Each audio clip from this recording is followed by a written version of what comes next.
Ready start. महोदय, जिंदगी क्या है? यह कोई नया विषय नहीं है, परंतु पुराना भी नहीं।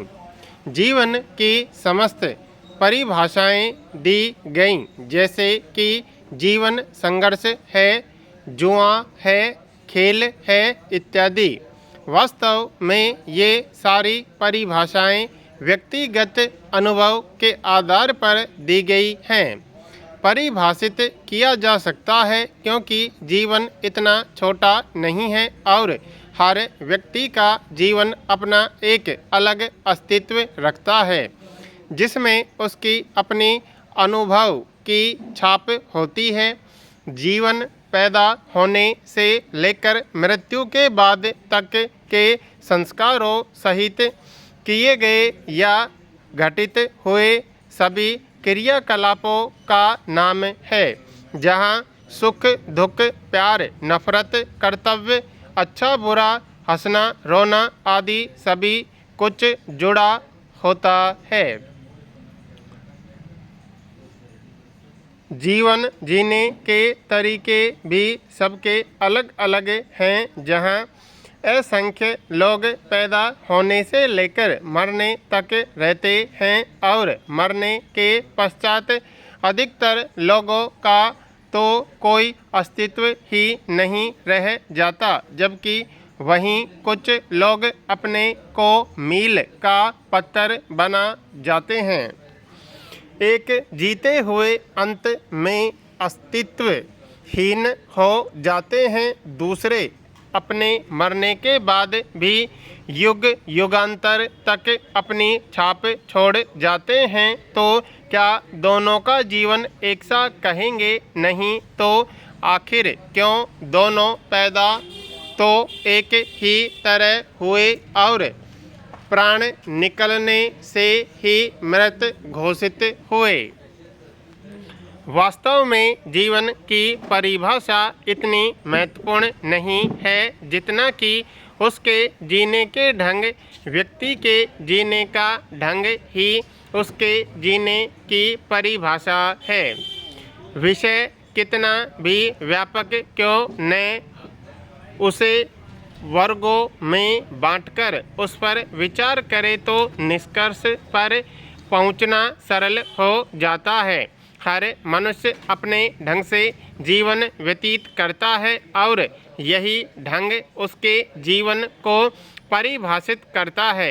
यह परिभाषा ही उसके जीवन के साथ साथ उसके चरित्र विचार को इंगित करती है, अर्थात जितने तरह के व्यक्ति होते हैं उतने ही तरह के जीवन की परिभाषा है। व्यक्तियों के आंतरिक अंकन किए जाएं तो आमतौर पर 4 वर्गों में विभक्त किया जा सकता है।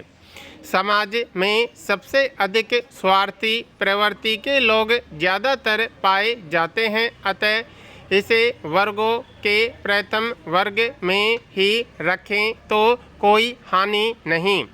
स्वार्थ शब्द को जितना बुरा हम समझते हैं वह उतना बुरा नहीं है। इसे बुरा कहने का अर्थ है कि हम स्वयं को अपने सामने वाले के मस्तिष्क के श्रेष्ठ दर्शाना चाहते हैं। इस प्रगतिवादी युग में महोदय, आज मनुष्य का स्वार्थी बनना उसकी प्रवृत्ति के साथ साथ परिस्थिति भी है। इस श्रेणी का व्यक्ति भावना से उतना ही कार्य करना चाहता है जितने में स्वयं का भला हो। ऐसे व्यक्ति का ध्येय स्वयं की उन्नति है। अपनी चाहत और इच्छा ही सर्वोपरि है। इसे प्राप्त करने के लिए यथाशक्ति प्रयास कर्म करते हैं। समाज का एक व्यापक भाग इस प्रवृत्ति के हैं। साम दाम दंड भेद के हर तरह के गुण से संपन्न होते हैं और वास्तव में देखा जाए तो वे बहुत सीमा तक अपने उद्देश्य प्राप्ति में सफल होते हैं और अपने सामने वाले की शक्ति के अनुसार अपना रंग बदलते हैं।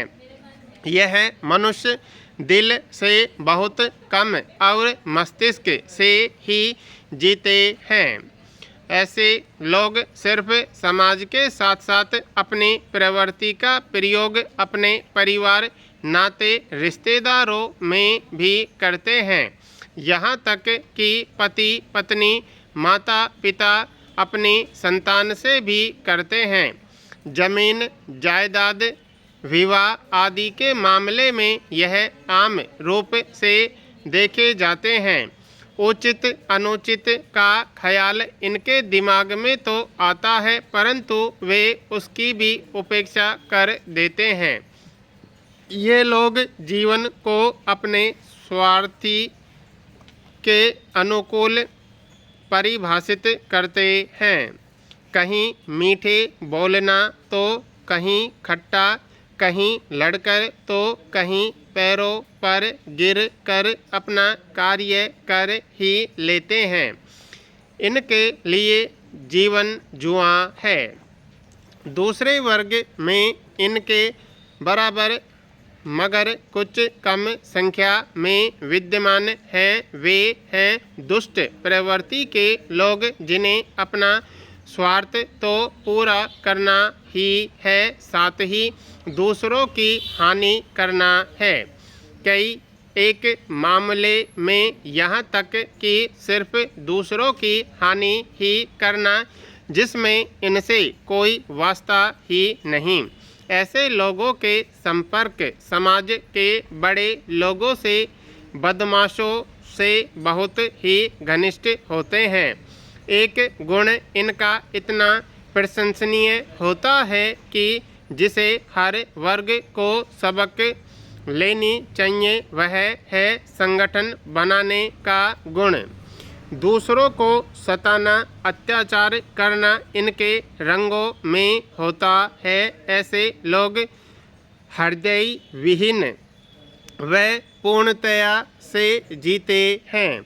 धर्म कर्म ईश्वर इनके लिए कोई अर्थ नहीं रखता। अपने से सशक्त व्यक्ति के आगे या अपनी विपरीत परिस्थिति में यह अस्त्र बन जाता है।